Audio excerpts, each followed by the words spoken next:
अस्सलाम वालेकुम फ्रेंड्स, क्या हाल है आपके? खैरियत से हैं? This is Ali Sajid, CEO of king क्लैब consultancy property Turkey. आज हम जिक्र कर रहे हैं उन प्रॉब्लम्स का जो रेजिडेंस परमिट लेने वाले जो टूरिस्ट हैं यहाँ पर टर्की के अंदर, चूँकि उनके ऊपर ये कंडीशन आयद हो गई है कि उन्हें अब मिनिमम $50,000 की प्रॉपर्टी बाय करनी होगी और उसके अगेंस्ट जो है उन्हें रेजिडेंस परमिट मिलेगा। दो तीन चीज़ें बहुत इंपॉर्टेंट हैं, चूँकि जो दोस्त सिटीज़नशिप ऑफ टर्की के बारे में नॉलेज रखते हैं उन्हें इस चीज़ का इल्म है कि सिटीज़नशिप ऑफ टर्की जो है उसमें भी आपके ऊपर ये कंडीशन है कि आपको मिनिमम $2.5 लाख की प्रॉपर्टी बाय करनी है अनटिल 12 जून। उसके बाद वो भी $400,000 हो जाएगी। अब उसमें जो एलिजिबिलिटी है वो उन लोगों की होती है जो हस्बैंड वाइफ और उनके बच्चे हैं अंडर 18, और उसके लिए डेफिनेटली ये कंडीशन होती है कि आपको $2.5 लाख मिनिमम जो है वो अपने यहाँ पे टर्किश अकाउंट से पहले कन्वर्ट करवाना होता है डॉलर को लीरा में, फिर उसका बैंक से सर्टिफिकेट लेना होता है, और इसी तरह जो प्रॉपर्टी आप बाय कर रहे हैं उसकी आपको एक्सपर्टाइज रिपोर्ट भी लेनी होती है जिसमें मिनिमम उसकी जो वैल्यू है वो $2.5 लाख होनी चाहिए, और उसके बाद फिर आप ये सारा प्रोसेस जो है वो करते हैं। अब रेजिडेंस परमिट के हवाले से चूंकि अभी रिसेंटली कानून जो है वो चेंज हुआ, तो अब इसमें भी कुछ इस तरह की जो है वो मुश्किलात हैं जिनमें क्लाइंट को जो है वो फेस करना पड़ता है, और जब उन्हें एक मखसूस टाइम तक जो है ये सारा प्रोसेस मुकम्मल नहीं होता तो वो परेशान हो जाती हैं कि यार ये बहुत जो है वो लेज़ी सिस्टम है, या खुदा न खास्ता जो उनके कंसल्टेंट हैं उनकी कोई गफलत है, या फिर आप ये कह लीजिए कि वो खुद से जो है वो परेशान हो जाते हैं कि ये सारे मामलात इतनी जल्दी जो है वो क्लोज़ क्यों नहीं हो रहे। अब उसमें मुश्किलात क्या आती हैं? चूँकि सबसे पहली बात तो ये है कि आपको आपके बजट में रहते हुए प्रॉपर्टी फाइंड आउट करनी है, यानी मिनिमम $50,000। अब मिनिमम $50,000 में प्रॉपर्टी आपको मिलती है सेकंड हैंड, तो सबसे बड़ा मसला क्या आता है कि उस प्रॉपर्टी की वैल्यू गवर्नमेंट की नज़र में एक्सपर्टाइज रिपोर्ट में उतनी है या नहीं है, ये बहुत बड़ा मसला है। आप अगर $55,000 की प्रॉपर्टी बाय कर भी लेते हैं लेकिन उसकी एक्सपर्ट रिपोर्ट जो है वो अगर मिनिमम 50,000 नहीं आती तो वो प्रॉपर्टी आपके लिए बेकार होगी।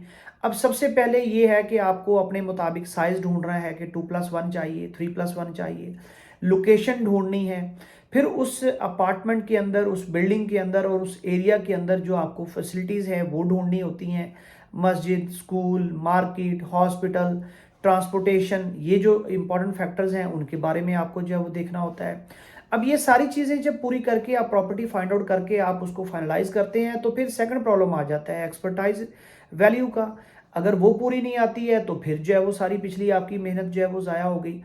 अब इसका सोल्यूशन ये है, आप प्रॉपर्टी जो है वो फाइंड आउट कीजिए, और फाइंड आउट करने के बाद आप उसे 1,000 मिनिमम जो है, ये मैक्सिमम जो है 1,000 डिपॉजिट दें आप अपने लैंडलॉर्ड को, और सबसे पहले उसकी एक्सपर्टाइज रिपोर्ट जो है वो लें। जब एक्सपर्टाइज रिपोर्ट आ जाए और वो पूरी हो देन आप जो है वो पेमेंट करके उसको टापू को अपने नाम पे जो है वो ट्रांसफ़र करवा लें। अब ये सबसे बड़ी जो एक टेक्निकल प्रॉब्लम आ रही है जो हमें भी आई और हमारे क्लाइंट्स को भी आई, तो मैंने ये सोचा कि आपके साथ जो है वो शेयर कर लिया जाए। दूसरी प्रॉब्लम ये है कि अभी जो है ये कंफर्म नहीं है मुझे, क्योंकि मैं इसके ऊपर जो है वो due too busy schedule reconfirm नहीं कर सका, लेकिन 99% ये जो है वो मुझे श्योर है कि जो लॉ इन्होंने सिटीजनशिप ऑफ टर्की के लिए रखा वही इन्होंने रेजिडेंस परमिट ऑफ टर्की के लिए रखा, और वो क्या है कि आप ये जो वैल्यू, ये जो प्रॉपर्टी है, जब आप ये बाय करेंगे तो आप इसको 3 साल के लिए जो है वो ये सेल नहीं कर सकेंगे, यानी आप इसको 3 साल के लिए जो है वो, जैसे आप सिटीजनशिप वाली प्रॉपर्टी है उसे नहीं बेच सकते, इसी तरह इसे भी नहीं बेच सकेंगे। हाँ, ये प्रॉपर्टी आपकी है, आप इसको रेंट आउट करें, आप इसमें खुद रिहाइश रखें, वो आपकी अपनी जो है वो स्वाबदीद है, उस पर कोई गवर्नमेंट को प्रॉब्लम नहीं है। अब इसके बाद जो इम्पोर्टेंट चीज़ है वो ये है कि जब आप प्रॉपर्टी ढूंढने के लिए जाते हैं, अब अगर वो प्रॉपर्टी जो है उसकी वैल्यू $45,000 है, तो आप उनको ये तो नहीं कहेंगे कि मुझे चूंकि $50,000 के इक्वल चाहिए तो इसलिए मैं आपको $50,000 की जो है वो पेमेंट कर देता हूँ, और ये आपके जो एजेंट हैं वो इस तरह कर लेते हैं। वो सेलर जो है उसके साथ एक अमाउंट तय कर लेते हैं कि जी ये अमाउंट आपके को हम पे करेंगे। अब हम जितनी भी वैल्यू में इसे अपने क्लाइंट को बेचें, आपका जो है वो हेडिक नहीं है। और उसमें जो है वो सेलर कहता है जी ठीक है, मुझे ये टोटल वैल्यू चाहिए, जो 4% टैक्स है और जो मेरी तरफ से कमीशन है वो भी मैंने नहीं देना। अब इसके ऊपर आप जैसे जो है वो मर्जी करें। अब एजेंट क्या कर रहे हैं कि वो लेट्स सपोज उन्होंने एक प्रॉपर्टी जो है वो देखी, उसकी जो वैल्यू एक्चुअल में ही 6.5 लाख 7 लाख लीरा थी। अब जैसे यालोवा के अंदर ये हुआ है, हमारी जो जो चूंकि जारी बात है, ये जो रियल एस्टेट का बिजनेस है इसमें हमारी खिदमात जो है वो है कंसल्टेंट की। हमने आपको एक्चुअल वैल्यू में एक्चुअल चीज़ जो है वो ढूंढ के देनी है और यही हमारी जॉब है कि हम आपको अच्छी से अच्छी चीज़ ढूंढ के दें, लेकिन आपके उस बजट में और उसकी एक्चुअल वैल्यू में। यानी 100 की जो चीज़ है वो हम आपको 100 में ही लेके दें। 99 की भी कोई नहीं बेचता, लेकिन हम ये ना करें कि आपको 100 की चीज़ जो है वो 110 में जो है वो बेचें, क्योंकि हमें जो है वो मिल रही है उसमें 90 में या 95 में या 100 में। तो अब यहाँ पे एजेंट क्या करते हैं, ऑब्वियसली अब हमने क्या करना है, लोकल एरिया के अंदर अगर एक प्रॉपर्टी किसी एजेंट के थ्रू है, डायरेक्ट जो लैंडलॉर्ड है वो नहीं बेच रहा और वो लोकल एजेंट के थ्रू बेच रहा है, तो लोकल एजेंट क्या करता है, लैंडलॉर्ड के साथ एक सर्टन अमाउंट तय कर लेता है और फिर वो हमें ये कहता है जी कि हम आपको ये प्रॉपर्टी बेचेंगे $50,000 की। और इसमें फिर ये होगा कि मैं टैक्स भी जो है वो आपका पे कर दूंगा, मैं कमीशन भी आपसे चार्ज नहीं करूंगा, एक्सपर्टाइज वैल्यू का जो 2025 हो या 3000 लीरा है वो भी नहीं लूंगा, और हम आपको हर शय दाखिल करके जो है इसमें आपको बेच देंगे। अब ऐसा कोई काम जो है वो मैं एडवाइस करूंगा ना करिएगा, क्योंकि वो क्या कर रहा होता है कि अगर लेट्स सपोज 4% टैक्स है, 8 लाख की आपकी प्रॉपर्टी है, तो वो 32,000 उसका टैक्स हो गया, 3,000 आपका उसका एक्सपेंस आ गया आपके एक्सपर्टाइज का, और फिर इसी तरह 2-3 हज़ार लीरा जो है वो ले लेते हैं जो आपके ये सारे डॉक्यूमेंट्स ऑनलाइन करके। तो कुल मिला के आपका मैक्सिमम 48,000 या 38,000 या 40,000 लीरा जो है ये आपका एडिशनल एक्सपेंस आता है। अब वो क्या करेगा, वो आपसे कहेगा कि सर आपको मैं जो है ना ये प्रॉपर्टी 9 लाख में हर चीज़ शामिल करके दे देता हूँ।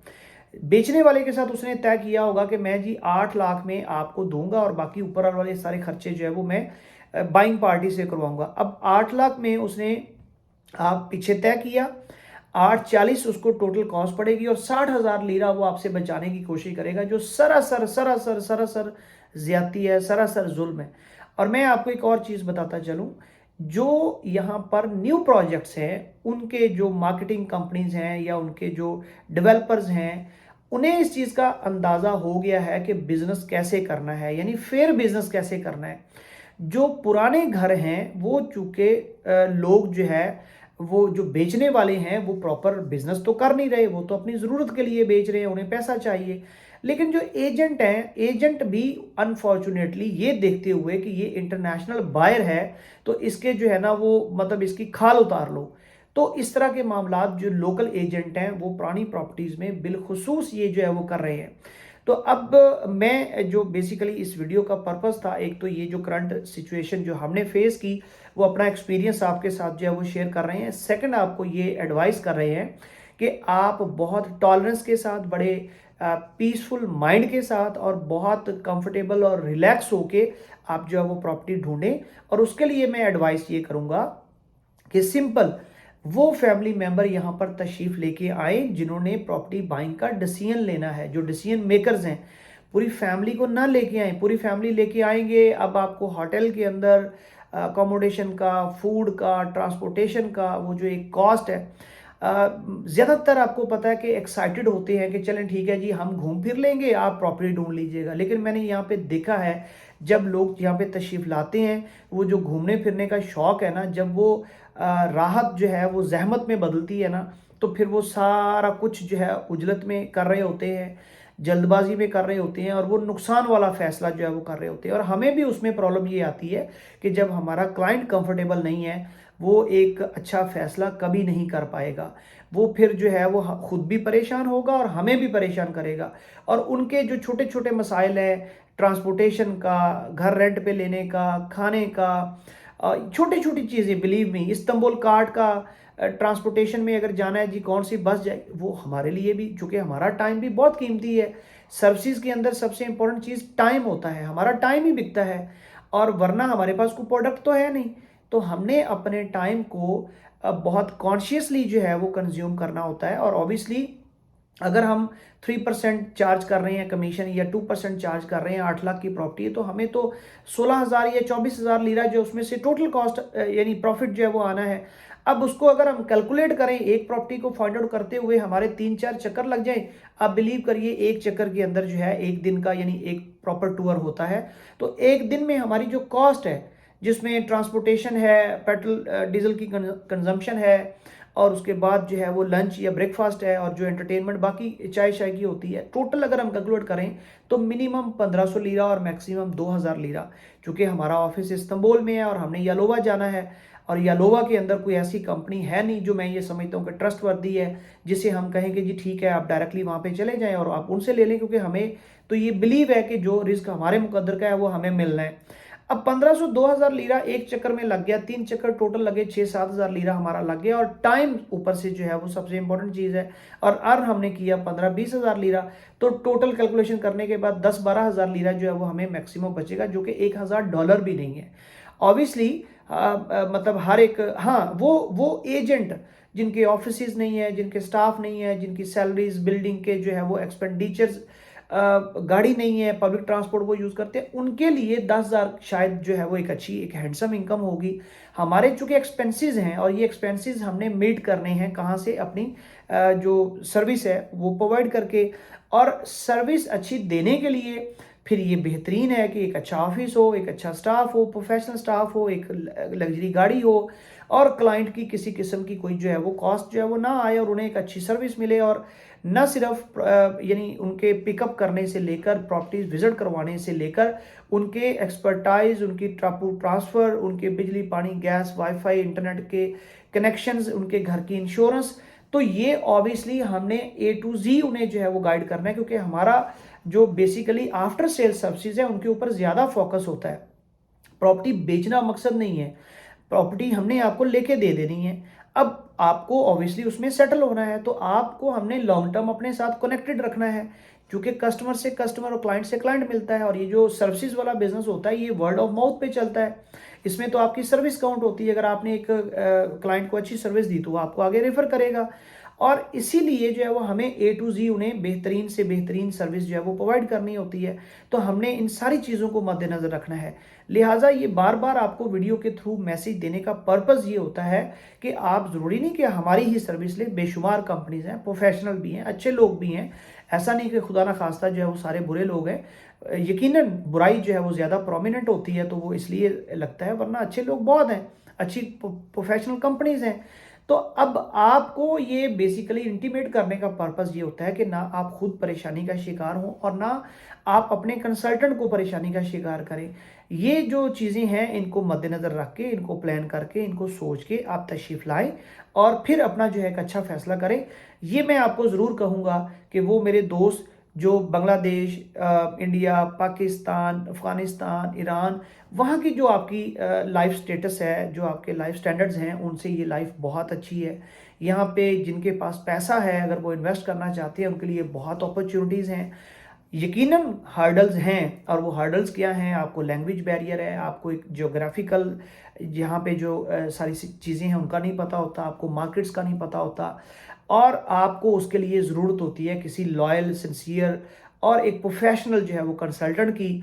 और मैं ये कभी क्लेम नहीं करता कि वो पूरे इस्तांबुल टर्की के अंदर हम ही हैं। बिलीव कीजिए कि बेशुमार लोग हैं। बेसिकली आपकी ये जो आँख है वो देखने वाली होनी चाहिए, और आपका ये जो दिमाग है वो अच्छी चीज़ों का फ़र्क करने वाला होना चाहिए। बेशुमार कंपनीज़ हैं, आप उनकी सर्विसेज ले सकते हैं, लेकिन बेशुमार अपॉर्चुनिटीज़ भी हैं। अल्लाह पाक आपका हामी नासर हो। किसी किस्म के कोई भी जो आपको बेसिकली क्वेश्चन होता है, वो आप मुझे व्हाट्सएप पे जो है वो पूछ लिया करें। मैं यूट्यूब के अंदर सिर्फ वीडियो बना के अपलोड करके उसे भूल जाता हूँ, मैं कमेंट्स नहीं देख सकता due to lack of time. आप व्हाट्सएप पे मुझे अगर कांटेक्ट करते हैं, मैं बिल्कुल आपको जो है वो, आपसे गुजारिश एक ये है कि आप वीडियो को जो सब्सक्राइब कर दें चैनल को, और वीडियो को लाइक और बेल आइकॉन जो है ज़रूर पुश कर दें। और आप उन दोस्तों के साथ ज़रूर शेयर करें जो प्लान रखते हैं कि यार हमें जो है वो फ्यूचर, नियर फ्यूचर के अंदर जो है वो टर्की में जाना है, या उसकी इन्फॉर्मेशन होनी चाहिए, क्योंकि आपके इस कदम से मुमकिन है कि उनका फ़ायदा हो जाए और उन्हें वो चीज़ें मिल जाएं जो घर बैठे उन्हें शायद जो है वो इतनी क्रिस्टल क्लियर कोई नहीं बताता। अल्लाह पाक आपका हामी और नासिर हो। अपना बहुत सारा ख्याल रखिएगा। अल्लाह हाफिज़।